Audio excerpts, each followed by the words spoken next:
Oh, shit. Oh, I said I wasn't going to cuss. Run it back. What I meant to say was, oh, yeah. Ladies and gentlemen, welcome back to another beautiful edition of the Realquicctho Podcast. That was the only cuss word y'all going to hear me say. Real quick though, man. Real quick though, I'll let you know why I'm not gonna be cussing. But it's the top of the show, and I gotta shout my sponsors out. I'm gonna do it real quick though, literally. Bum Body Collections, I see you. Wiseman Staffing, I see you. Damn, every time I be trying to do it fast, I be forgetting. Hanging out with the Carters, I see you. All Things 805, I see you. Young Boss Live Clothing, I see you. CTC Radio, I see you. Buy a shirt. Young Boss Life. Did I say that already? I already said that, huh? Yeah, I already said that. Who else? I got so many of them now. I need to have a list. I said Bomb Body Collections. Anybody and everybody that I mentioned, you can find them on TikTok, Etsy, Facebook, Pinterest, and Instagram. SCA Window Cleaning Services. I see you. If you want to find out what they are about, go hit up their Instagram. And a very special shout out to Sublime Sweets. Is it Sublime Sweets? Sublime Sweets. They hooked me up with the freeze dried gushers, or the dehydrated gushers. They sour as hell, but if you want to sponsor me, or if you want to be shouted out on the episode, just give me something. But the man that you are hearing, the man that you are seeing, the man that we are interviewing, yeah, I like this flow right here. You know what I'm saying? He had me jumping up and down upstairs. He is a man of the Lord. All right, I sent them Troy Anthony's information and vice versa. I want them to work together. I met him at Tarantula Hill. We was the only two brothers in that piece. It was just white people galore, but we made it happen, and we didn't get in no trouble. Nobody got arrested, no drama, nothing like that. Somebody had peed all over the homeboy's couch, but we ain't gonna say who did that. We ain't gonna say who did that. Shout out to Mr. Pacheco in the background. You know, he came to kick it with us. But ladies and gentlemen, we're gonna give a nice, warm welcome to the Child of Israel, y'all. What's happening? Yeah. Thank you for doing this. I think we're gonna let this one mob out. We're gonna let it mob out. This your first podcast? That's my second podcast. This is my first in-person interaction podcast. Last one was on Zoom. Man, this is first podcast, y'all. I'm still in that one. I'm sorry. Whoever it was, sorry. I'm still in that one. You know what I'm saying? This is your first in person. You know what I'm saying? But shout them out. Who was it? I don't know how to pronounce his name. Oh, oops, yeah. I can try to pull it up. And whatever, shoot, more props to us. More props over here. Shoot, but so Christian rap. You're a Christian rapper. Yeah, gospel artist. Gospel art. Okay, yes, yeah, there we go. I like gospel artists better because wait. Can Christians only make gospel music? Nah, I mean you got a chance to rapper. I mean, you feel me? My message is more so on the gospel side. I feel like spreading light, inspiration is moral of what I'm gonna share with the world, like of who I am, because that's what I try to keep my mind on. But I mean, your creativity and your art, that's you. So you know, however you want to use that, take that. However you could change somebody's life, I think that's mainly what it's about. I never seen no rap beef between two gospel artists before. That would be crazy. Because you know, like it literally just clicked. Because if you think about it, people they smoked each other over religion. Facts. They go to war over religion, but nobody. I'd rather y'all just do it on wax.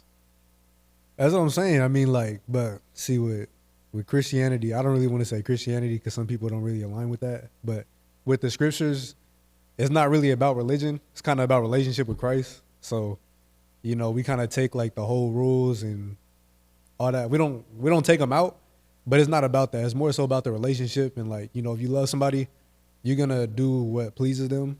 You know, you're not gonna do what displeases them, and then you know, vice versa. So.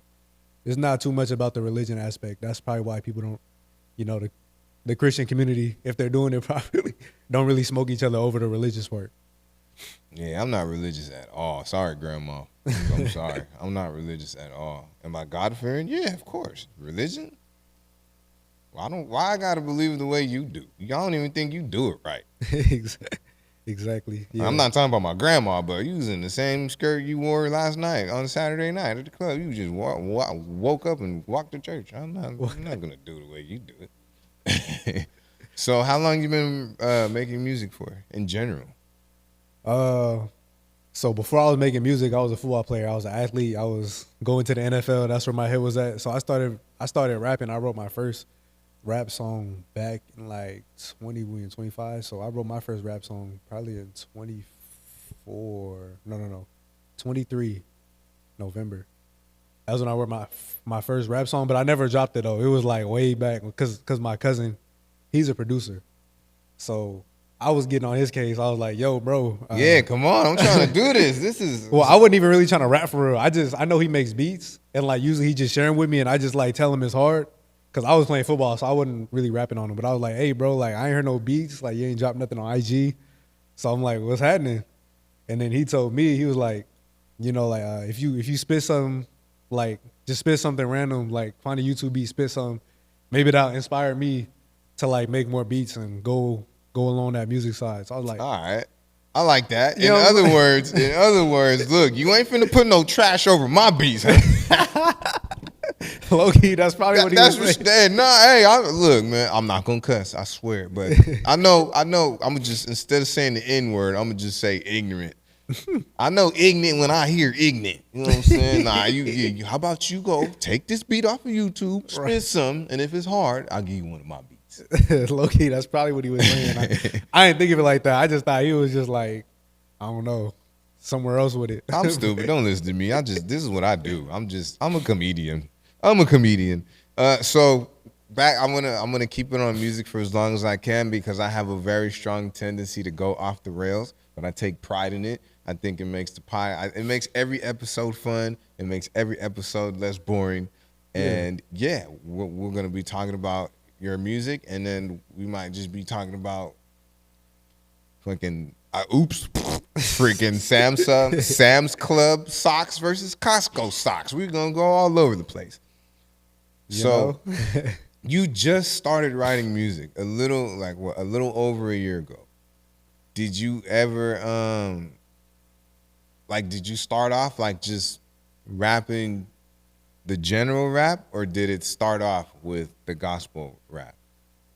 It started off with gospel rap. I mean, around that time, I was really like starting to get more in like that with my faith and everything like that. So it already started off with gospel rap and like being woke and, you know, the book of Revelations. I don't know if you ever read that, but it's about like the rapture. Twice. Yep. Okay, yeah, it's the end times. So that's what my first song was about. And that song is not out, and it's probably never gonna be out because my first rap, so it wasn't a bad. That's, you know, hey, do it. That builds character. I got my first pod out. It wasn't good, but it wasn't bad either.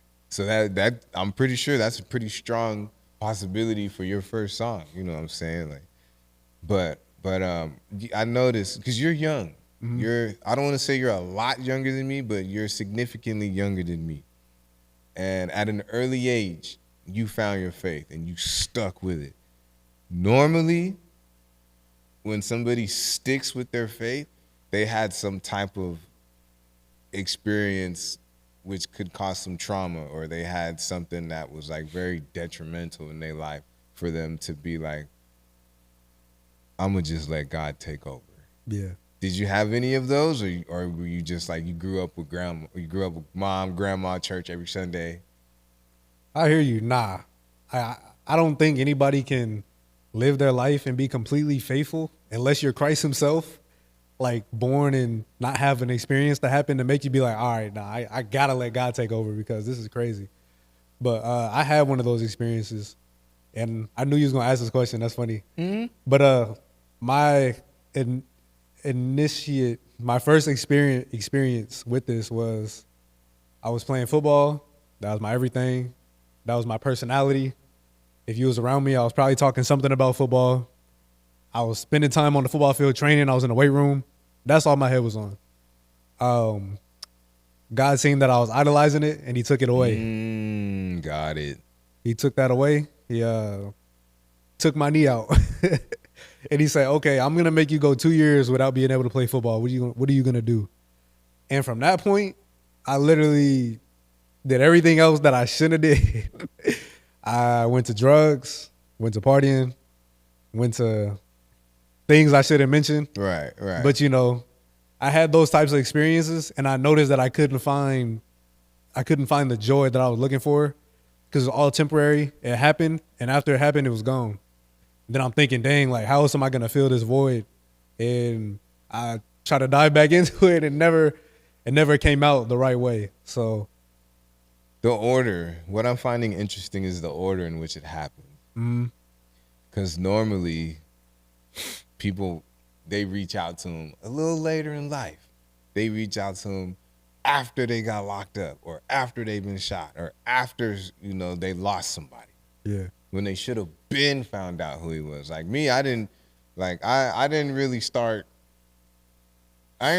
paying attention all the way until I got in that motorcycle accident and had to sit down for months. And I was just mad because I was hustling. Any whatever I needed to do to go get that money, no matter how far I needed to go get that money, I was gone. My mom told me you need to slow down, you need to sit down. You ain't listening to me, and God gonna make you listen. I'm out here. Bands. I'm out here. Jeez. Got that phone call, come get this bread. I was on the way to go get the bread. Boom! Hit a car. Both arms snapped. Wow. At the same time. That's great. But I'm still a black man with somewhat of an ego. So I stood up and walked to the ambulance. Hey, you got heart for that. You know what I'm saying? Like I was made in his image. So you created this. I'm surprised they ain't sit you down though. They're like, hey man, just stay back, chill out. You don't gotta. But I feel you though. You got that dog in you. You get up. They were like, hey bro, just chill. And I'm like, no, I'm chill. Just back up. You know what I'm saying? Like just back up a little bit. Like number one, I can't go get the money. Right. Number two, I'm gonna have to get in this $2,500 Uber. The hospital's 10 minutes up the street. And number three, I gotta spend my 30th, 31st birthday in the hospital. So I was forced to chill, and I guess that just kind of happens. But again, you experienced it early. Yeah. So with that experience, how did you know that was God saying, "Hey, bruh, I'm bigger than this football stuff"? I mean, it made me sit down and realize that football wasn't everything about me. He didn't tell me much about music around that time. I was still like, okay, once I get healthy, I'm going to still go out there, do my thing, go crazy. But it allowed me to experiment who I am outside of the game of football because that's, like I said, that was my identity. And I found out a lot about myself. There was tears that were shed. There was a lot of long talks with homie, or really one homie. Shout out to Big Green 33, Big Green 23. That's the homie. Big Green 23. We might have to talk off camera. 2-3, huh? All right. I hear it. Yeah, all that. Go on. But yeah, he was the homie that was really with me around that time. He seen me shed some tears. He seen me. He listened to me talk. I listened to him talk. He didn't go through no traumatic experience around that time like how I did, but he was kind of like the homie to rely on to pick up the phone. Times of that. But yeah, God helped me, or not help, he forced me, he quickened me to find out who I am. He smited you like, you over here praying it up, smite, leg gone, arm snapped in half. Yeah, sit your little tail down. Yep. So vulnerability. Yeah. That is one thing us men lack. We lack vulnerability. Sure. We not crying in front of the homies. We not talking to none of the homies. Facts. And a lot of times, and I think I really hope that it's safe to speak for my people when it comes to this specific topic, because we just, that's just something that we're not finna look soft in front of the homies. And then like 9 times out of 10, we think that they don't know how we feel. We assume that they don't experience the same things that we experience, but yeah, we all do, somehow, some way. True. I've cried over somebody that left. You cried over somebody that left. I cried over the fact that I couldn't just I could barely throw a football. Man. And it stings, like physically and mentally. Yeah. You know what I mean? Like, yeah, you had your injuries. I'm pretty sure you shed tears over that because you just itching to get out there. Trying to get out there and play. I'm trying to like work, do something like. Yeah. Even when I wasn't injured, there was a point in my life where I wasn't really doing nothing. What people would say nowadays, you ain't got no motion. There was a point in my life where I had no motion. Yeah, and that's and like, whack. That sucks too. And especially it's like, when you're the guy, when you're him, like, well, you cracking with nothing going on though. So like, you ain't cracking. You're capable, but you're not doing nothing. And I felt what that felt like. So I was like, injured or not, like when you're not doing nothing, like you're just like you just feel like you're stuck and you're limiting yourself. So, and then like just being even thankful to like be able to do something. Exactly. Because there's some people that can't.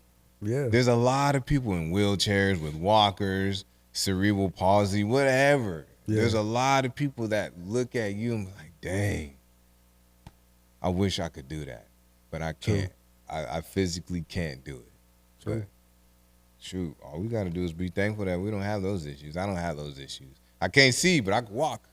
Exactly. Hey, you know what I'm saying? We got the things that we can't do, and we got the things that we can do. You know what I'm saying? So that's what's important is maximize your strength. Facts. You got some weaknesses, but you got strengths too. So hone in on those. Facts. Don't worry about what you can't do. Focus on what you can. Exactly. I can't see, but I'm not tripping about it anymore. I just facts. So with that experience, what or even with all your experiences put together, what would you say is the biggest thing that you've learned about yourself? The biggest thing that I learned about myself is if I let myself sit in a hole, if I run into a mistake or if I run into a situation that I can't get myself out of, I gotta be able to still move. Because if I sit still, if I don't trust that God's gonna take care of it, then I'll fall into that hole and I won't get out. So yeah. I learned that. I learned that about myself. That okay, I gotta keep moving. I gotta keep moving, and that built my motivation to just be like, okay, regardless of any situation, just keep walking. You know, take another step, regardless. And then if God has to stop me, He'll stop me Himself. But yeah, if mom can, if grandma can, if your pops can, he can. That one can. Schmite! For sure can. So with that being said, there's a part 2 to the question. Okay. It's did you learn that on your own, or was that something that is that something that somebody taught you, or what is something that you've learned from somebody else? If that makes sense, you know what I mean? Okay, I can answer both of those. So let me answer the second question because I forgot the first question. I got you. But something I learned from somebody else, from my pastor, his name is John the Revelator. He told me that the things that I go through will be the things that I'll be able to help somebody else overcome. Oh, yeah, cake. Yeah. Exactly. So it was crazy how he said it, though. He said, your misery, the thing that you were miserable about, will be your ministry. You know what I'm saying? Well, he was a rapper too. That was he's a rapper. He's a rapper. I knew. I'll be knowing. He's a rapper. I'll be knowing. I've been around so many rappers. I'll be knowing. Yeah, he's a rapper. But my misery is my ministry. You know, and ministry don't always mean I'm going to be a preacher, but like I can minister through my music. I could minister. You could minister on your podcast. Like you know, you can minister however you want to. That's all I do. Exactly. So you know, whatever I went through, I know I'll be able to get somebody out of that. So that's something I learned. And then repeat that first question. So the first one was. It was what is, because I gotta rephrase it. No way, I figured it out. I figured it out. So what I was gonna say is, I did learn something else from other people, but they didn't. About you, yeah. Yeah, about me. They didn't tell me this though. I just watched their patterns, and usually when I look at like a lot of successful like people, they don't stop. Like you'll see so much bad stuff going out about them on social media. But like they still dropping. Yep. They still in the studio. They still going. Not worried about what nobody said. Big facts. Not worried about that. They probably are worried about the situation, but they didn't stop though. Like everybody was talking about Drake when Kendrick got him. That's what they saying. But like he's still going. He's still performing shows. He's still dropping a new album. Like he's still doing his thing. You know what I'm saying? And now, you know, I'm with you there because that was my main thing. I was like, man, you got whooped. Get up. Get up. Dust yourself off, man. There's this scene in this movie. It's called They Call Me Sir. It's a football movie. It's based on a true story. And there's this scene. It always stuck with me. Big old black dude. Little essay. You know what I'm saying? At that time, black and Mexicans, they was warring, but they was always cool. So they was going back and forth. And the little Mexican cat, he rushed the black dude. Not like rushed him, but like try to tackle him. Yeah. And big boy. And he just, dude was on the floor. Man, get up. Get up. And he got up. He didn't mess with him no more, but he got up. That's Nipsey said it the best. He said his best distinguishing quality about himself is that he just didn't quit. Yeah. That's it. And you need homies like that too who's gonna tell you to get up. Like, there's be time when you're in like a situation where you like just trying to sit back, something happened and you trying to chill and like you done and then the homie like, bro, like get up. Like, okay, now what? And then you like, hey, bro, like you had to come at me like that, but it's like you kind of right though. Yeah, you kind of right. See, I was gonna get there too. I was just about to ask you, like my bread and butter on this podcast, besides all the stupidness and me, I'm a goofball. You know what I'm saying? Besides all the jokes, I would like to think that my bread and butter of this podcast is listening and learning. True. How did you learn how to listen?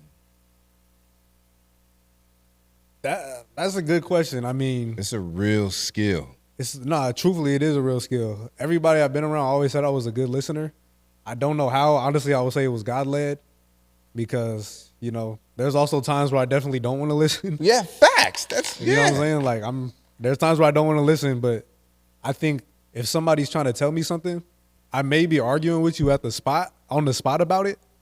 But when I go home, I'm definitely thinking about what you I'm definitely thinking about what you're telling me when I go home. Like, that's happened to me a couple of times, and then they'll come back and ask me like, "Hey, bro, I see you ain't do it. Like, what happened?" It's like, "Hey, bro, don't worry about it." You feel me? Like, I heard you. I just didn't want to do it because you told me to. Right? You right, but I ain't gonna let you know you right. You just gonna have to see it in my actions later. Still got male ego. Facts. I'm not ashamed of it. Oh, these shits is sour. I ate like 5 at one time. Jeez. Again, shout out to Sublime Sweets. Bring me some more stuff. So have you noticed people around you treating you different because of the music that you make now? In a good way. Mm-hmm. Oh, 100%. This was before I was even making music, though, because I was playing football at College of the Canyons. True. I was playing football at College of the Canyons, and I was still struggling with my faith. At that time, I'm going to keep it a G with you. My first year, I was actually a bouncer at a club. Now, I was still trying to... I can see that. I was still trying to get right in my faith, but eventually, you know, the spirit was like, you know you can find other ways to make money. You know, you can figure that out.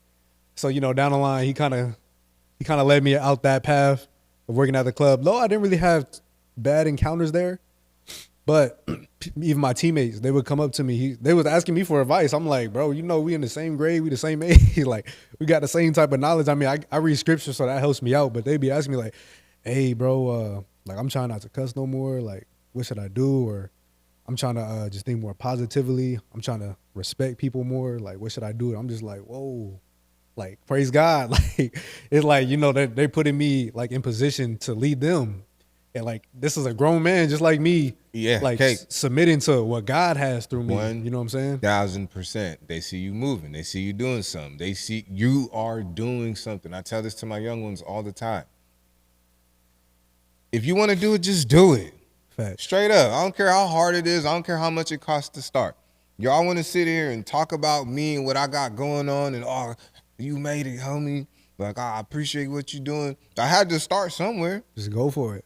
The beginning of anything is either the best or it's the hardest. In this case, it was hard as hell. I didn't know what I was doing. But you got to go through that, and you can't be scared to go through that. Yeah, I mean, it's the perseverance. And to even add to your question that you asked, when I started doing music, it only raised the bar higher. And it kind of raised the bar for me too. I'm like, dang, like and I could feel the Holy Spirit. He'll be convicting me sometimes. And he'll be like, hey, like, you putting out music. This is your identity now. This is what people see you as. So like, of course, I want you to live up to that, but they need you to live up to that. Cause that's crazy. You know what I'm saying? They watching your content. They see it. They hearing what you're saying. They know you read scripture. So if they see you stumble, they probably holding on to you. And if you trip up, you probably gonna make them trip up. So that's real. Like, you know, let you not drop when you say you're gonna drop. They'll wait for you. True. They'll wait for you, and it's a good problem to have because that's another form of motivation for us. Yeah, 1,000%. I have people. Oh, you didn't drop last Sunday. What happened? Oh, how you know? Because I watch you, fool. Hey, I'll be waiting for you. They be paying attention. What does that feel like for you? How gratifying is that for you? Especially just doing it a little over a year. Honestly, it's crazy how like God made everything happen. Like he moved pieces that I probably wouldn't have got to if I didn't know certain people, but I feel like he put them in my life because even when I was able to get put in a studio with certain producers, they were still believers too. So that was my entrance into the music game anyway. Like my first producer, he's a God-fearing man and he's great. He's worked with artists like Kendrick, Neo, Usher, I can go all the way down the line. And he was ministering to me in the studio session and like our connection was already like solid. So when God brought me there, I was kind of like, well, like it only made sense for me to continue doing this. Like if this is my gateway, if this is my entrance to another man that already believes in, Christ the Messiah, then like it's the only way to go. Yeah, you're definitely fun to listen to. I was watching, I think it was like a vlog that you did. Okay. And it was a studio. I think it was the day in a life of a gospel artist. Yep. And you were in the studio and you were roasting yourself. I was like, yes. Like hey, that's funny. You answered one of my favorite questions on here without even knowing that you did. Oh, for and real? That question is, when we're doing things naturally, unconsciously, without thinking, yeah, we think that we look cool. Uh-huh. You know what I'm saying? There's a certain way we move, a certain way we talk. We think we look and sound cool until we see ourselves on a camera. Exactly. Watching yourself, what have you learned from yourself? Because there's a difference when you're learning, like when you're learning from an experience or if you're learning about yourself from somebody else, but then now you're actually like looking and hearing yourself. Have you learned anything from yourself watching yourself? The biggest thing I learned is I could tell when I'm being authentic and when I'm not. Ooh. I can tell when I'm being real with myself and when I'm not.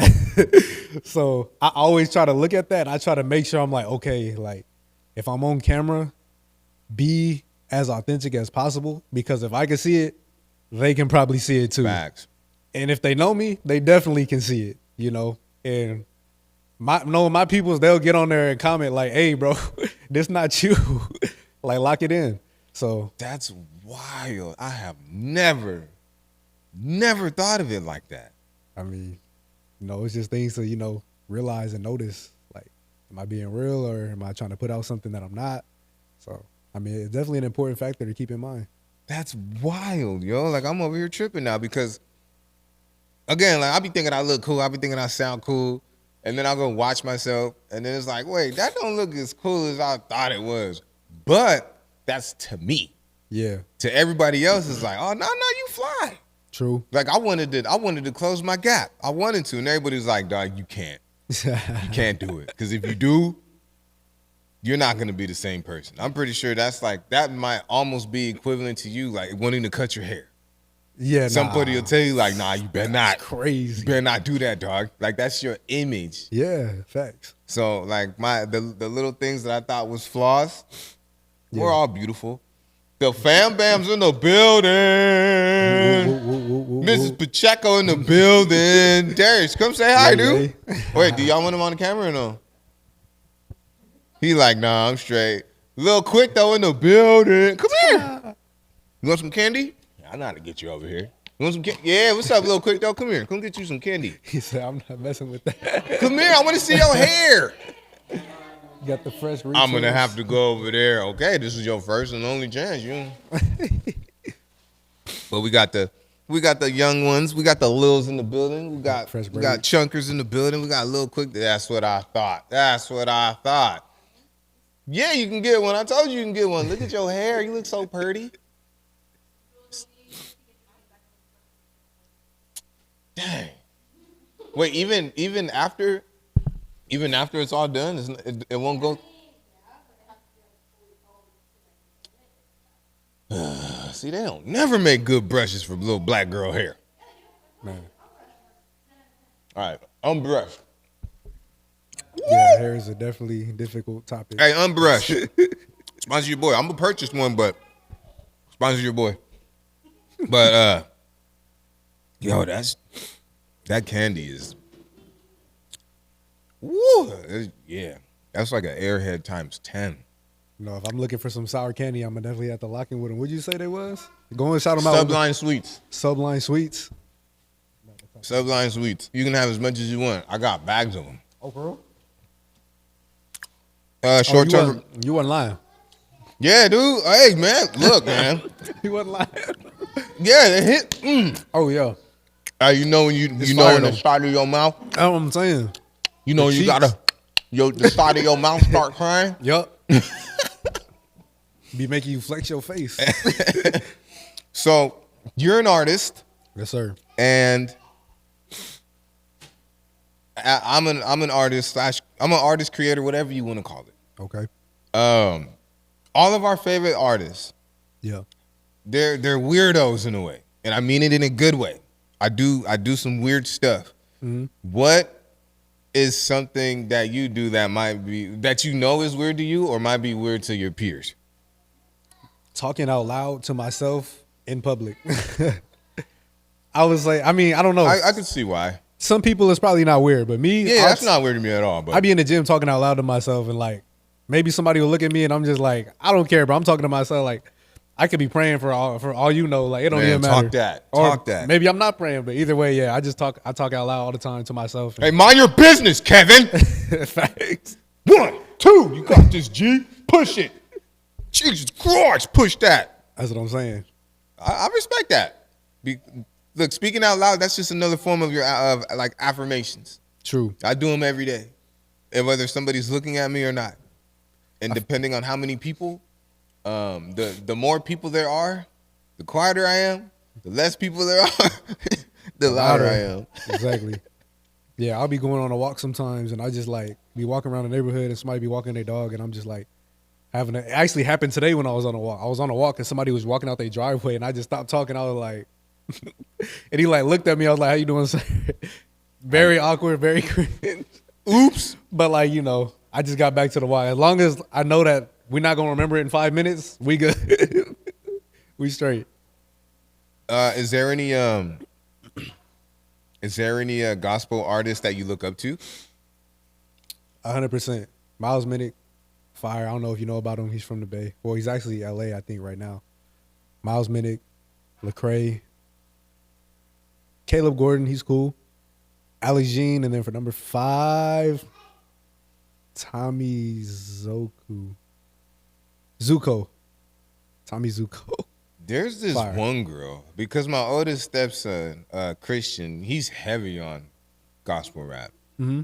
There's this girl that he was listening to, and she was spazzing. She black? Yeah. She's probably Kiaja?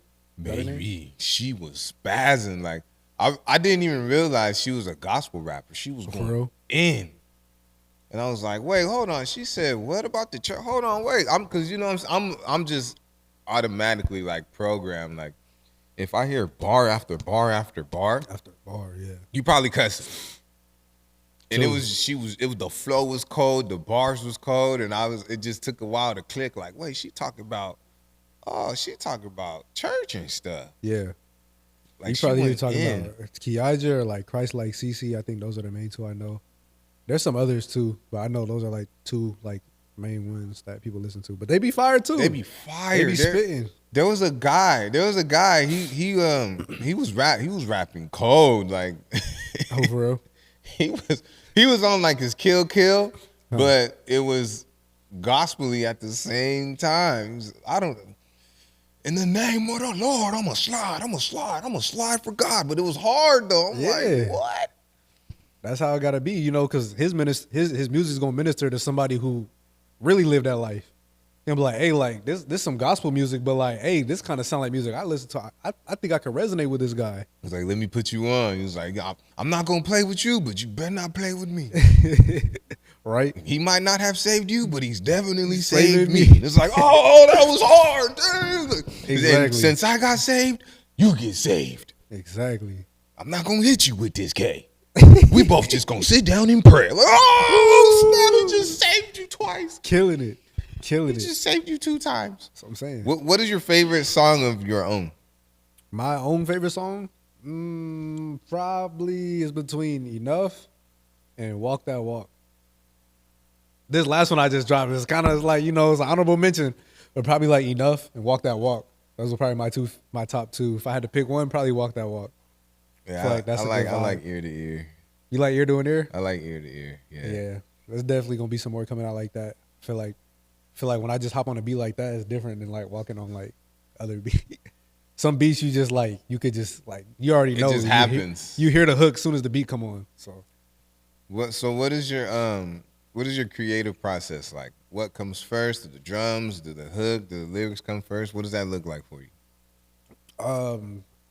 I would definitely say having like some drums would give me the vibe of how I'm gonna rap.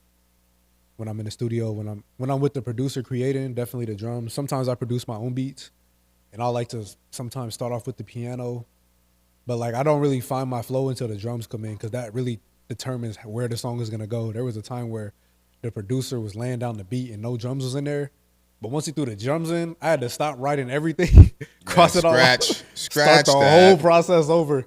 And they looked at me, they was like, "Hey, what you got? I see you was writing something." I'm like, hey, I'm not gonna lie. When you put the drums on there, I started over completely. How wild is that when the drums can completely change the cadence of your flow? I mean, yeah, because I was writing about something, and then it like when the drums came in, it's like what I was writing about was not gonna fit the vibe. Like it just wasn't it. Like it was it, but it's not it for that vibe. Like the beat was too hard for me to start rapping like that. So I was like, you know. But yeah, after that, I definitely come up with the hook first. I try to always come up with the hook. If I have to, I'll come up with some verses, but like, I feel like the hook is like the thing. Like I feel like not having the hook is like walking out the front door without your keys. Like you got to go back and get your keys before you can like really take off. So I would say I definitely try to have the hook ready. Hey, maybe you could try it. Maybe you could do like a game like 200 bars and running or something like that. Yeah, just straight Just verses. something different. There's actually some songs that I got in the catalog that's not out yet, that actually do not have a hook, which brought me to memory. I can't write a song without a hook, but usually I like to, you know, have the thing that it makes the song feel more complete. Exactly. Yeah, I've seen Game do it, seen Wayne do it, seen Drake do it, everybody. You know, they just bar, boom. Yeah. Do you know how to play any instruments? I like dabble on the keys, like dabble. Like, you know how to play ABCs? That's where I'm at. A, B, C, D. Right. Oh, that's a hit right there. Yeah, Playing the ABCs. Yeah, I could like play some tunes. I can't really there's not really no song I could play, but I could like if we were sitting down in a room, I could like play something and it'll be smooth enough for us to like be like, okay, he's playing something. Put some drums on it. Yeah, I could do that. I mean, I played a djembe. Like, that's easy to play though. It's kind of like beating it with your hand. The djembe, so cool little easy instrument. I used to be on the ukulele a little bit till I stopped. The ukulele, that's the small guitar. Yep. My sister, she could play the guitar though, and she could play the keys. My sister, she got me beat on the instruments. I'm not gonna lie. Have you So wait. Are you a church goer? I go to church on Thursdays, but the thing I do is a little different than the average church. We kind of have like a little service. It's only like an hour. Then after that, we usually take it out with like a Christian club. We call it Light Club. So we kind of have creatives come through, and I'll go up there and I'll rap sometimes, but I usually bring in other rappers, showcase their talent. We got poets, we got dancers. We possibly got a comedian to come through soon. And we like to leave the door open for every person that's creative. The main idea of the ministry is for Christ and creativity. But to answer your question, that. When, where, how? We run it on Thursdays. I would say our next event though is on April 1st. So that'll be the next Light Club, and I can shoot you the details about that. And Yeah, April. May 1st. Okay, yeah, April Fools. April Fools. Y'all thought y'all was putting in your calendars, huh? Y'all was stupid. You stupid. You fell for it. May 1st. May 1st. That'll be our next event. How do you know when a song is complete? My process is I always like to send it to somebody else. Because everything I create, like, I think it's good, but, like, if I don't got nobody else input on it, like, I'm probably not going to drop it. I'll never create a song and just put it out with nobody else hearing it before it comes out. I always like to test it out because, yeah, I can rap, but, like, my ear is not the best ear at times. And sometimes it is good. But just to have somebody else's input is very beneficial. But I feel like a lot of people are afraid to put out their art because they don't want to be criticized. But Next question. Okay. Yep. I don't want to speak too soon. Go ahead and ask. I was about to ask you, how do you take criticism? Because there can be a lot of yes men. You're doing something, people enjoy what you're doing, and with that, a lot of positive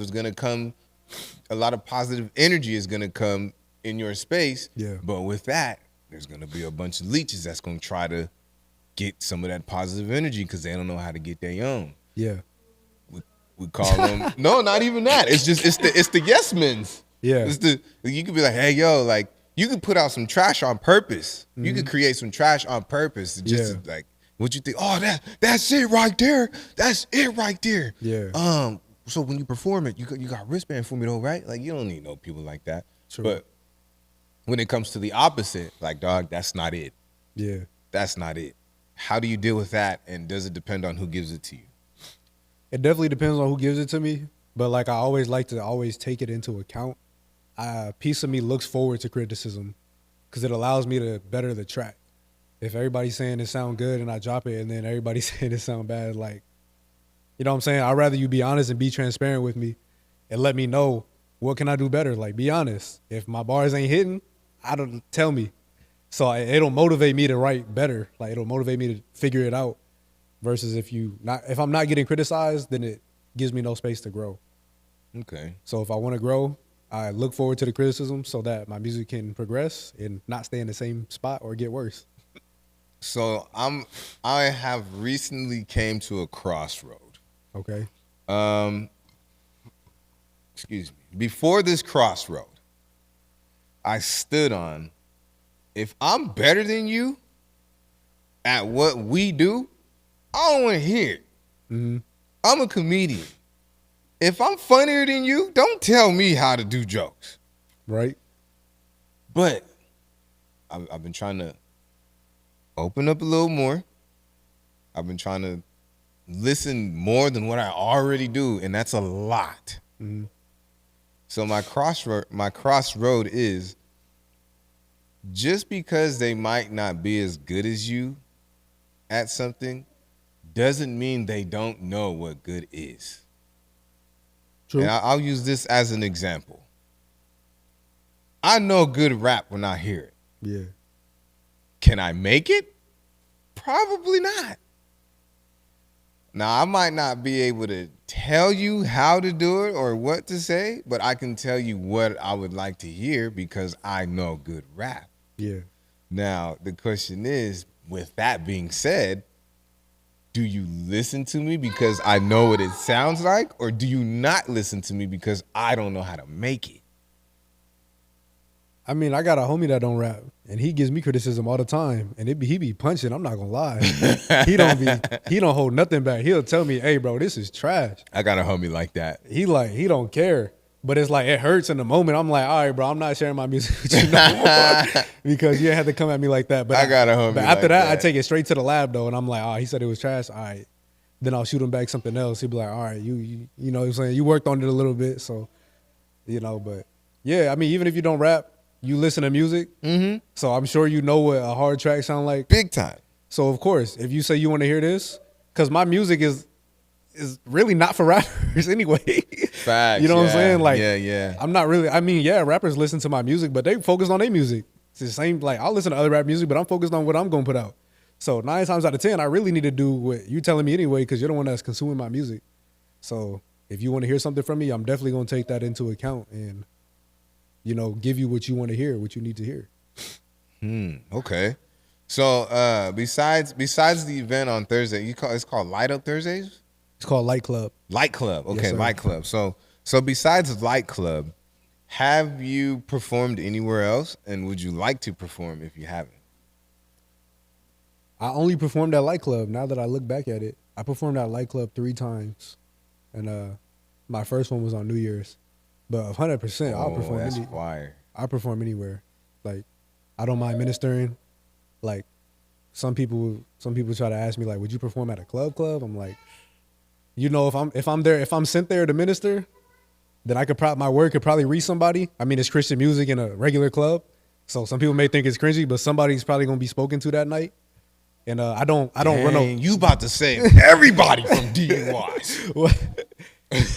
Yeah, I don't run from places like that though. Like, if I don't go out there to the people that's not in the church, then I'm just speaking to the church, which means there's no new souls coming to the kingdom. So I think it's great that I go to places like that and reach the people that's not in the church. And if they think it's cringy, okay, cool, it's not for you. Somebody's going to find it ministering and God will speak to them. And that's how the process will be. And I'm okay with that. Okay. Let's bring it back just a little bit. I should have asked this in the beginning, but so what? Where are you from and where do you stay? Originally, I'm from Lancaster, California. Okay. 661. I currently reside in Simi Valley right now. Oh, okay, for sure. Yeah. Well, shout out to my dog, DJ the Prince. He's out there. Okay, shout out DJ the Prince. Yeah. What? We might have a little something on. You know what I'm saying? Like, I'm gonna get you the Well, I would like maybe not collab right off the bat, but as far as like performing, getting seen, gaining a bigger fan base, I think I can get you in some doors. Okay. It's definitely safe to say I've made a name for myself. So I wanna see what I can do to get you in some doors for more exposure. Amen. Appreciate that. You know, every time. Any doors that open up for me on my end, I'm definitely gonna slide you that as well. Yeah. Oh yeah. You know what I'm saying? Oh, I got a church set. I might have a church set. I've had some crazy intrusive thoughts at church. It's like, ooh, Miss Mayberry, I want to tip her hat off her head and see how she act. That would be funny to watch. She either gonna catch the Holy Spirit or I'm gonna catch those hands. Don't you touch my dang hat, boy. You know better. Somebody gonna catch something. Somebody's catching something. I'm probably touching Miss Mayberry's hat with every piece of fruit on there, every flower with the feathers on it. I know exactly what she got. Every bird on there. I know exactly what you're talking about. She got all the fans because she's so hot, but don't want to take the. Yeah, I'm stupid. I'm gonna jump up. I'm telling everybody, hey, lock the door. No, lock the door. No, that's crazy. Lock the door. Nobody's leaving until we got 50 million. That's wild. He was like, we all going to the same place anyway. Man, look, we're going to Chili's after this. I need everybody. Man, nope, you better not. 50 million, nobody going nowhere. Man, hey, that was crazy work. I seen that. I don't know if it was real or fake, but nah, it was real. But you know how the internet is undefeated. Yeah. They of course they took it way out of context for humor purposes. I was out here. I was like, dang. Yeah. He stuck him up. Straight up. He stuck. Hey, close the door. Close the door. No, hey, lock the door. He wasn't lying either. He kept saying it because they wasn't moving. They was like, y'all think this is a game? Oh, dear Father Lord, if they better hear my message. Smite them. Give me the dub or you're getting smited. He said, what, there was 2,000 people in the crowd or something like that? And there was another 2,000 people on the internet. He said, everybody just give a dub. And he said, this would really kill me. Everybody that's behind me, it costs to be up here. This VIP. I need 100 from each and every one of y'all. Hey, he was talking with authority. That's funny. It was very like, it was like, yo, like, dang, all right. We're here. I would probably, if I'm not walking out, I'll give you the 20, but I'm not giving you the the C note. You ain't getting that. I'll quit the choir on the spot. You back here, it costs to be up here. It's 100. Bye. See, 10%. You The Lord know. loves a cheerful giver. That he does. So they say what you give is what you get. What is do you have a story about like just a random time where you helped somebody that you didn't know and then you seen it come back literally tenfold? Do you have a story like that? This one can go to the ministry that I used to go to, which is called Revelation Church. It's in Simi Valley. Prophet Lovi Elias.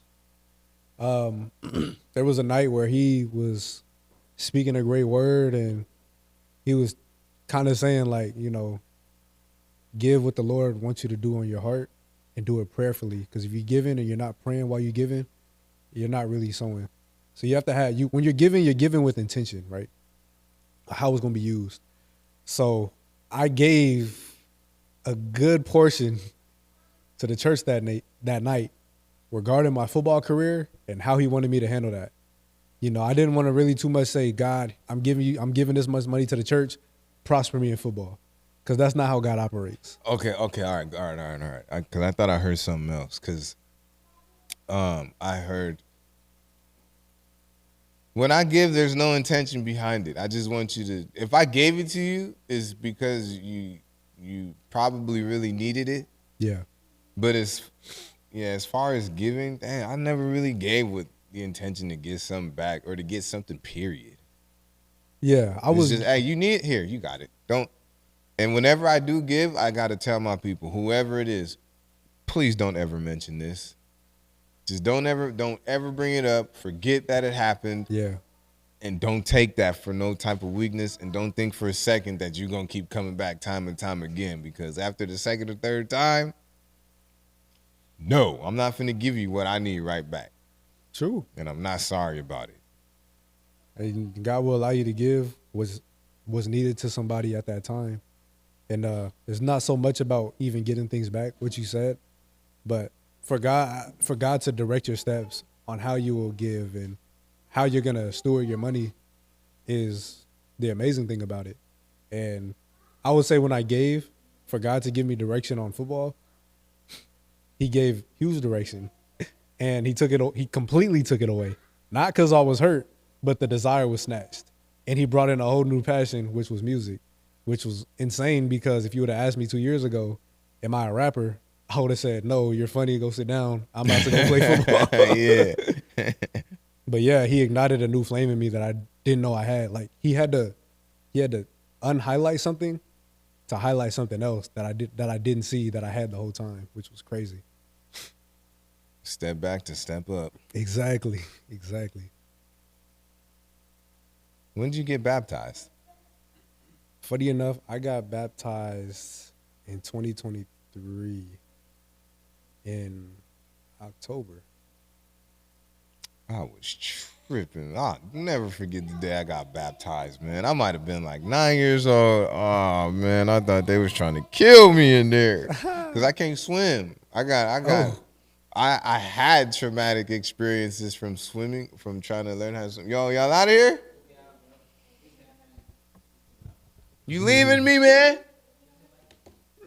Bye. You know how to swim? No, You don't know how to swim? no. Look, say what's up to everybody. Look, say bye. Bye. Look at that right there. Say bye. Bye. Who's that? That's me. Yeah, that's you. All right, I'm going to see you later, all right? All right. Love y'all. You Y'all guys gotta say- stay up. Yeah, look. You see? You got to come right here. Look, come right here. He like, that's cool. Come right here. You going to see yourself. You stand right here. Right. You're on TV. Look, That's come stand funny. right here. You see you again. Okay, look. That's you. He's like, nah. See, one of them things where you think you look cool. All right. All right, y'all get home safe. Yes, sir. Imai, you want to stay or you want to go upstairs? All right. Trying to eat my candy. All right, y'all. But yeah, that was my. I used to be scared. I'm not scared anymore because I went back and faced that fear. I still can't swim. It's just not for me. True. But yeah, when I got baptized, I was tripping. I was crying and screaming. I'm pretty sure like my mom and my stepfather. I know my stepdad like 1,000. He had to be embarrassed. Like, oh, this ain't my son. No, I'm playing. So you actually had you was like really like trying to like get out the water when they was dunking you. I didn't try to get out, but so what happened was like I got in and I was tripping because it was already cold and I can't stand the cold. No, I feel you on that. And then this dude just grabbed me and I was kind of like, you know what I mean? Like I was just kind of like stiff, like, man, like get off of me, like you over here, you grabbing me. I don't have my glasses on, I can't see what's going on all the way. You over here grabbing me. Then he's praying. And then out of nowhere, he just takes my face and he take the head and he just boom and dunked me in the water. Like, of course he didn't do it like that, but that's what it felt like in my little kid brain. Mm-hmm. And everything went quiet and I couldn't breathe and just bubbles and I came back up.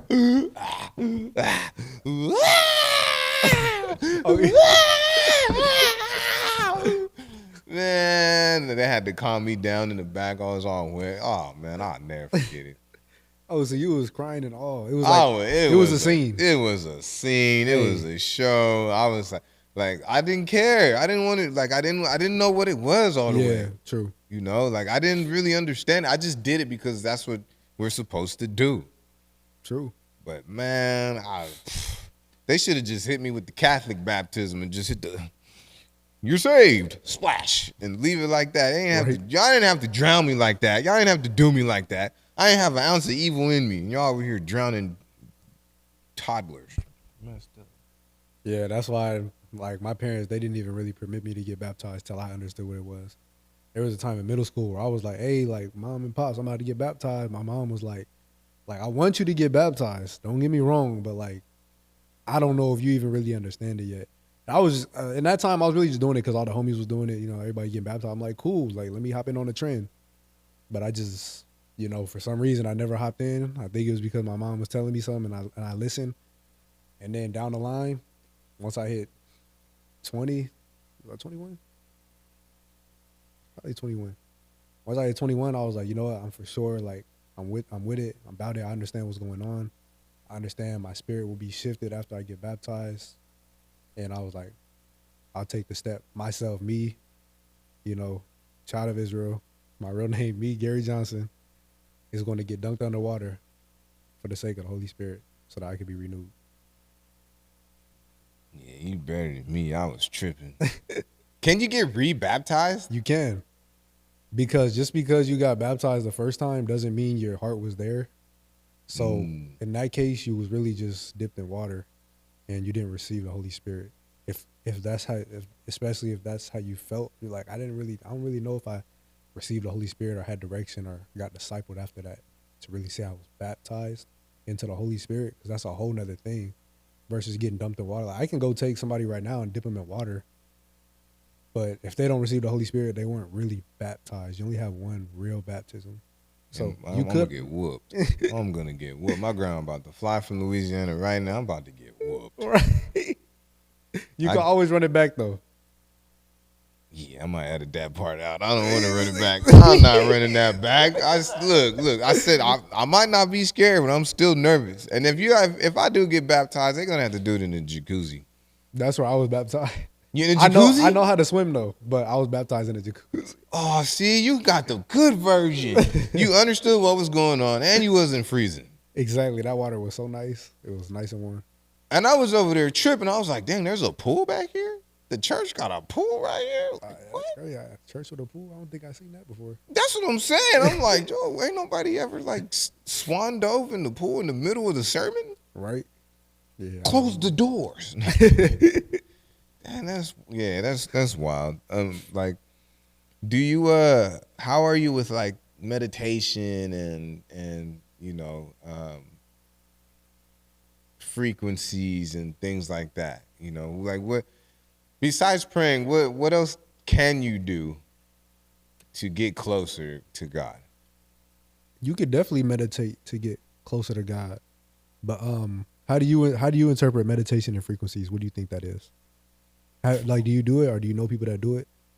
I do what I think is meditation. Like I'll just put myself in a quiet area. Yeah. I'll play my frequencies, and then I'll either just focus on something that I want to happen, or I'll just focus on my breathing to the point where it scares me. Oh, for real? I'll focus so hard on just my breathing, and I'll forget that that's something you really don't have to think about to do. Your body's gonna do that for you. Yeah. And I'll get so deep, and like my cousin, I explained this to my cousin because he's shout out to my cousin Jamal. I love you, boy. He's good at all that stuff. Oh, really? And when I explained to him what it felt like, because I'll get so deep into meditation to where it feels like I'm falling, and I'm not necessarily worried about everything that's going on around me, but I'll let myself get so deep. I'll let myself fall into a point, and I'll freak out. Yeah. And I told him it's like there's this threshold that I just can't get across because it's scary. And he's like, that's exactly what it is. There's a book about it. Wow. I think it's called like Crossing the Threshold or something. It tripped me out. That's insane. That's insane. I want to hit him up. It tripped me out. You heard this dude named Bobby Valentine? He sounds familiar. What does he do? He's like a speaker, but he's like a spiritual speaker. And well, I wanted to ask you this question about the Bible. I wanted to ask you, like, what is something that stuck out to you the most about the Bible? But before that, what stuck out to me the most about Bobby Valentine is that he said at one point we were all connected to the earth, all of us. At one point, we were all literal people of color. And I don't just mean different shades of brown. I mean like actual color. Like when you go outside and you see birds, plants, animals, they're all type of different colors. Yeah. That was us because we were so connected to the ground. We were rooted with the earth. And he asked a simple question. He said, what happens when you pull something out of the ground? What happens when you take something away from its roots? Like what happens if you take a rose away from its roots? What color does it change? And I was like, what? And that's literally with everything, every flower, everything, every plant. If you take that plant out of its element, it loses its color and it loses pretty much like what its purpose, like what it's there for. And that explains our million shades of brown. That's an interesting philosophy. It gets deep, and I mean, like we are like, look, we finna get deep. I don't care what y'all say. Y'all know what I be talking about. We are electrical beings. We are, period.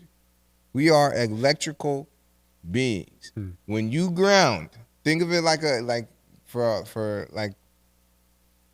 car. Yeah. You have your power, and then you have your ground.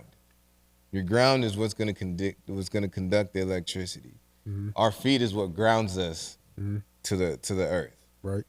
And what stops the conduction of electricity? Rubber. We disconnected from the earth. And that was something that I learned. Like, and I heard him, I understood the message, right, but I actually saw it during meditation. He was. It's an interesting route. I wonder what he studied or like what he meditated and had like some type of awakening. It's definitely an interesting philosophy. I don't know how I would fact check that. I mean, it's definitely what he was saying. You do. That's what I'm saying. You see a pattern. Like how do you fact check that? Yeah. But like, okay, so for me, there's a lot of things. There's a lot of things that are a constant for me. And back to back to breathing. That's something that we don't have to worry about, and we need to be thankful for that. Like right now, at this moment, the three of us in this room are able to breathe without even knowing. You know what I'm saying? Without even trying, I should say. Yeah. Dang it, where was I going? Dang, I hate when this happens. We do naturally breathe, though. You know, we don't got to think about it just like how your heart beats. You don't gotta Right. think about Okay. that. So boom. So there's that, and then, you know, I believe in that, like standing on the ground. I know if I stand up right now, the ground is gonna support me. Period. There's a few things that I believe like that. When he said that, and then when I meditated on it and I saw it, that's just another constant for me. Did you meditate after he told you that? Yeah. So did you go in your meditation like already with the perception of like that? A bit, yeah. But this is the other thing that messed me up about it too, is because it's something that we knew, we just didn't know that we knew it. Yeah. You know what I'm saying? Like, you ever know something, but you weren't sure about it, but then somebody else just confirmed it? Yeah. It was kind of like that for me. it shocked me. I was like, because it makes so much sense. And that's interesting though, because it's the same thing with like receiving wisdom from God, because it's like, I believe we knew God before we was like flesh and blood. So when we receive a revelation from him, and revelation is just like him dropping something on us that we can now see. I think it's something we already knew, and he's dropping us some wisdom that we already knew, you know, coming from where we came from. You know, I believe we were dwelling with the Father somewhere. Yeah. Before we got, and he's just reminding us we gotta seek it in the scriptures. We gotta seek it in prayer, definitely in meditation of the scriptures, and spending time with him. You know, a lot of people think prayer is just, dear Father God, I want this, I want that, and Father God, my day was good, but God trying to speak to you though. Yeah. But I gotta sit down and be quiet to listen to him though. Exactly. You know? You need to sit down and be still. Stop moving. Exactly. But two things off of what you just said. So he's constantly passing down information, and that is what we're here to do. When we procreate, when we have our kids, that's all that we're doing is passing down information. Mm-hmm. My daughter has my nose. She has my eyes. We have the same gap. Right. Where do you think that information came from? Came from the image of you. And we're made in the image of the Father. Mind blown. So Mind crazy. blown. Like, the pattern repeats itself. That's how you know he's real, because you see all the patterns and everything. It just lines up. It's everything that we need is right in front of our faces. You just need to learn how to look for it. And it's not, like, it gets deep, but it's not as deep as people make it. Oh, I got to do this. No, you don't. You just got to learn how to look. You just have to learn how to look. You're looking the wrong way. Yeah. Being observant is everything. Like, say you're in a room with, like, your favorite comedian, and you're with him, but you don't know what to ask. So you can't receive any knowledge from him. But if you have the understanding on which, you know, I'm going to make sure I prepare myself to ask this comedian what to do to get to his level. If I prepare myself with reading the scriptures and praying to know what I need to know from God, I will be able to receive that information. But if I do not prepare myself, you know what I'm saying? Get it. I will never get that information. Like, how you gonna download information from your computer on your phone and you got the wrong cable? Right, exactly. Exactly. And that was the other thing you said that I liked was about you know, how to pray. It's not all about just asking for something, but for me it was the complete opposite. And it might sound crazy. I kind of had to check myself because, you know, I'm always thanking. I'm always thanking. Every time I'm saying thank you. Yeah. I'm thanking him for what he did, because I was ready for that, and he allowed me to be able to handle that. And I also thanked him for the things that he didn't give me, because maybe I just wasn't ready for it. Facts. That's facts. And I used to, you know, with that, I would ask, you know, if there's anything that you need from me, you let me know. Right. If I can get you, let me get you. You you know, and I wouldn't ask for anything. At least anything tangible. The only thing that I would ask for, I would ask, you know, please look after me and my family. Please look after the ones that are close to them. And please look after, yeah, and that's it. Look after for mine and my family, and everybody that's close to them, look out for them too. Yeah. But it was never like nothing tangible. It was like, please, I need a car. It was nothing like that. I'm at work one day, and I don't even know how it came up. And I told the lady the same thing, and she was like, you know what? Try asking for something. She's like, I understand what you said. I receive your message, but that's what he's here to do. He's here to provide for you. So you should let him do that. If there's something that you want, or if there's something that you feel that you deserve, no matter what it is, ask him for it. Yeah. Man, and I got all this now. Like, what? Hey, nah, he'll do it though. Like, what? Like, that lady, I thought that lady, like, and I again, like, I received her message as well, because, you know, you got to get out of your own head sometimes. It's okay to listen. Yeah. We are supposed to ask him for things, because if we commit our plans to him, then he'll establish us. If we are following in his spirit, then he knows that what we're asking for is something of benefit. It's going to inspire somebody. It's going to change lives. Versus if we're not really following him, if we don't know him, what we're probably asking for is probably not important, because our headspace may not even be in the right posture. But the scriptures say, ask, and I'll ask and you shall receive. Knock and it'll be open to you. And there's another one, and this is bad because I'm a gospel artist and I don't know the third one. But there's one more. But it says, ask and you shall receive. So he wants to give it to you. But, if you're not in the right posture of asking, then he's not going to give it to you, because you're probably not going to know how to use it. If I ask God right now, God, give me $1 million, just so I can have more cushion on paying the bills and just to sit on money or spend it on however I want to, it's like, no. But if I ask him for $1 million and I need to pay for a building that seats 2,000 people so I can speak and change lives, maybe he'll give me that $1 million, because, okay, now I'm putting it towards something that will give him praise. But I'm just asking for $1 million, it's like, for what? You know what I'm saying? Where's your head at while you're asking for this money? Yeah, man. Y'all over here asking for Lambos, but you don't got the $1,500 for the oil change. Right, exactly. Y'all gotta reassess about what y'all asking for. Are you mentally prepared for it? Are you physically prepared for it? Did you make sure you put yourself in a position to handle what you asking for? A lot of people, they don't know what they're asking for. They want it because somebody else got it. Yeah. They want it because somebody else made it look cool. What's for you is not for them, and vice versa. I believe you got everything you need at the moment. And if you really need more, then God will reveal to you what you need to do to get more, and how that's even going to be effective or useful or relatable. If it's not relatable to nobody, then it has no use, because nobody's touched by it. Unless it's something between you and God, but then that's relatable to him and you. But if you trying to speak to somebody, or you're trying to do a deed, and like nobody can find a way to attach to it, then that's where you may fall into, is it useful? Is it providing anything, or is it just void?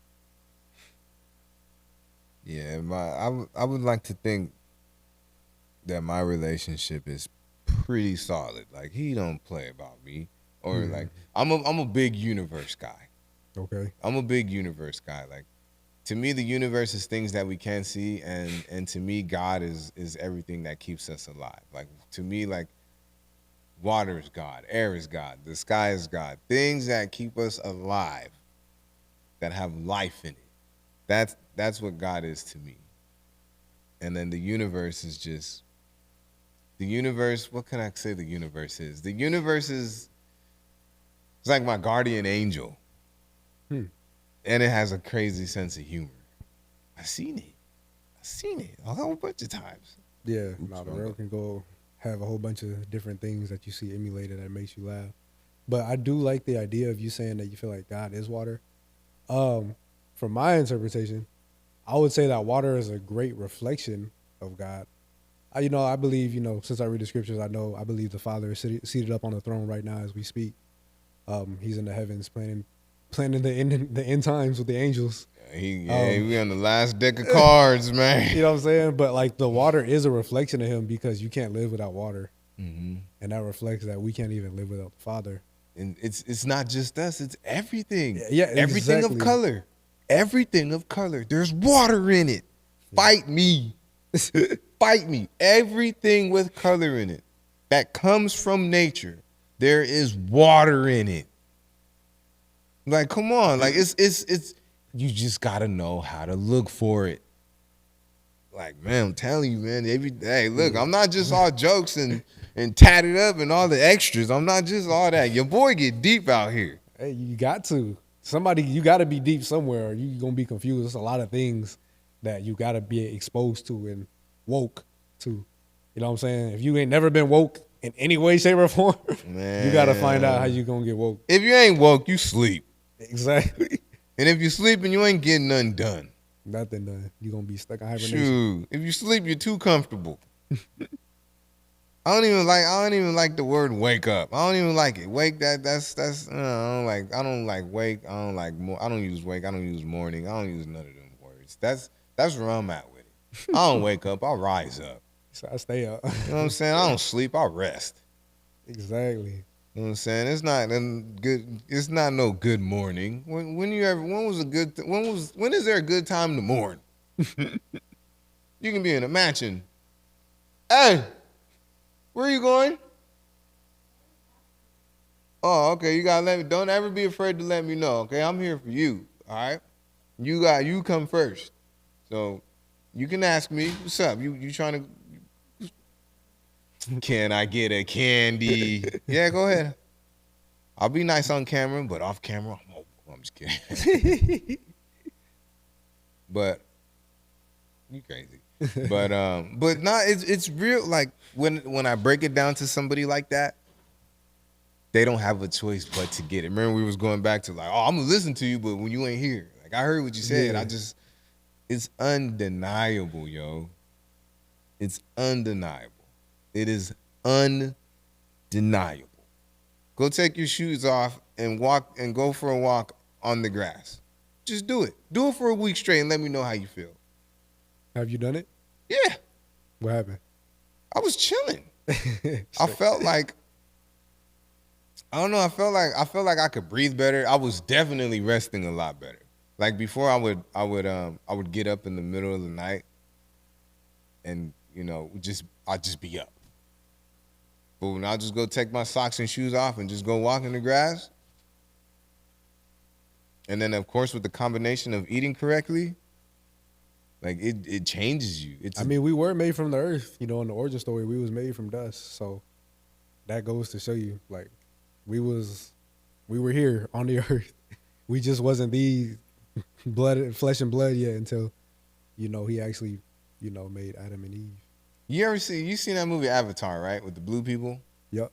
I don't know, that movie hit me different. Those movies are always very interesting. In a good way. I think, like, yeah, it might sound crazy, but I really think there's probably a tribe out there right now that lives like that. You never know, to be honest. They could be on Mars for all we know. Like, you know what I'm or saying? Or like in the water, like only 4% of the ocean discovered. Like, facts. We don't know nothing. Because like before I used to be like, man, what type of drug was this fool on? Like, no, we about to have little blue people all over the place and they're going to have long hair and they're going to stick it to the tree. And I was like, this dude was high. There's so many. But you know what I'm saying? Like that was just me not really like thinking. Right. But then like hearing certain speakings and learnings and lectures is like, dang, could this be me learning how to like look for the right things? Like, why is this hitting me different? Yeah. Movies definitely got messages behind them. I'm one of them dudes where if I watch a movie and it's like, I'm still questioning after the movie, I'm definitely going to YouTube and looking up.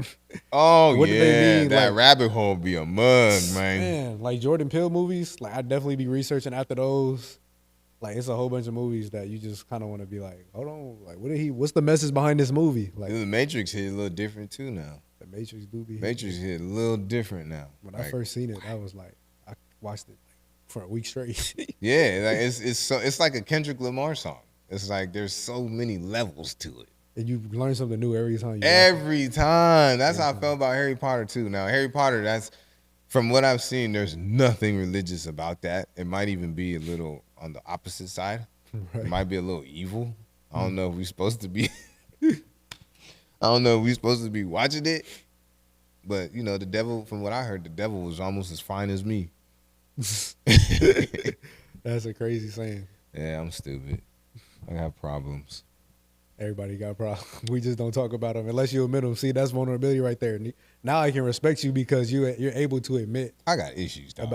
Me too. I got good ones and bad ones. And the bad ones, I embrace them. My biggest issue is I can't say, dog. That's it. I used to beat myself up over it. But now I get paid to beat myself up over it. Right. We got a little bit of time left. This is a segment on the show that I have. It's called Phone Check. We check our phones to see who cares about us. And I just got a bunch of checking our phone. Instagram messages. Shout out to D Tragic. I see you.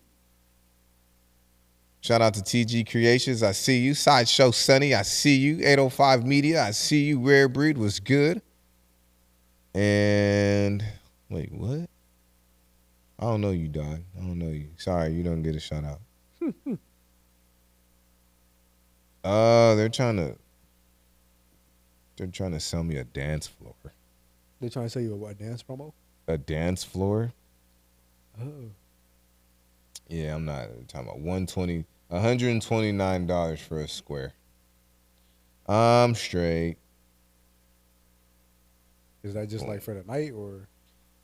Not okay. So I got stuck on the Instagram thing because I like lights.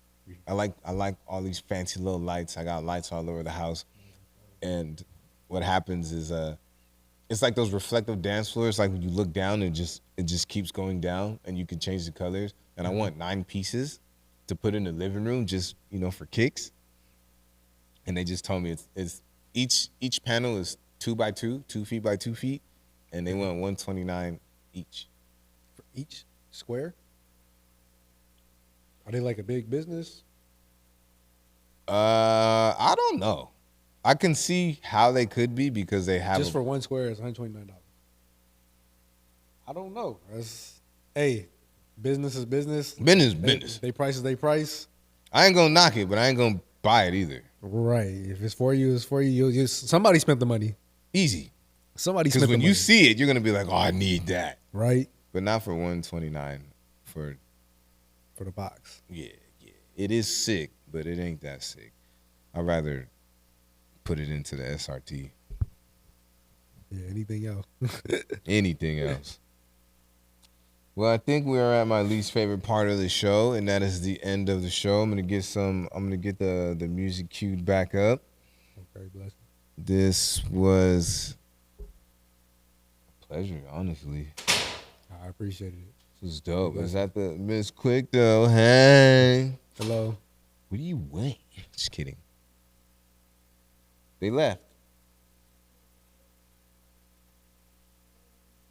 They out there somewhere. They probably went back upstairs. She just left like 2 minutes ago.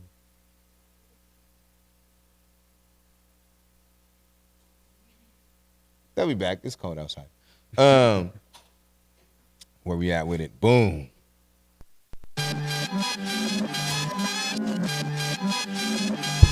What's up?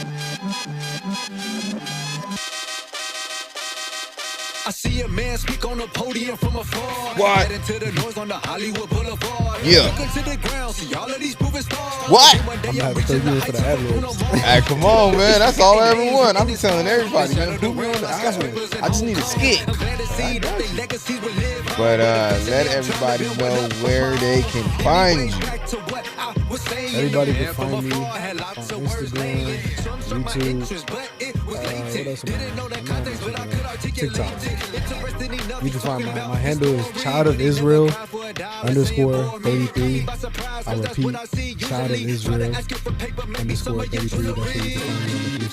platforms. If you want to meet me in person, I'm at the Light Club every Thursday. If you want to back me up, you want to talk music, I'm there. And if you want to hit me up about that, hit my Instagram at Child of Israel _33. we can chop it up. Very friendly, very welcoming. What time that start? So the church service starts at 8 p.m. and then that'll go all the way till 9 o'clock, which is when the light service starts. But our next light club is gonna be May 1st, not April 1st. That's when we'll have our next event. So you guys gotta pull up. It's in downtown Los Angeles. So, that's the area where we like to minister and show our creativity. So 8 p.m. church service. Hear a word from Pastor John Revelator. And after that, we gonna turn up for Christ. I had a producer. I was rapping on this beat, and he was like, "Hey, you sound gangster. You sound like you crippin' for Christ." I'm like, "Hey, chill out." Yeah. Don't. Come on, bro. You gotta learn when. That was not timing, my boy. That wasn't it right there. Christ. I'm like, "Hey, hold on." Hey, man. This was a very refreshing conversation. Y'all actually got to see some of my wisdom. You got to hear some of my wisdom. You got to hear mature real quick though. But Yakla over here, man. Never no sunsets over here. We always shining. And you can't fall if you don't trip. When I was feeling shame, grateful to endure more life, but it was painful. So wasn't for that, everything would have been tangled. I got restored years and blotted out fears. I was sprayed with lead. Mama shed many tears, but I felt something lifting me with a heavenly quickening. I seen something wavering, so I had an epiphany.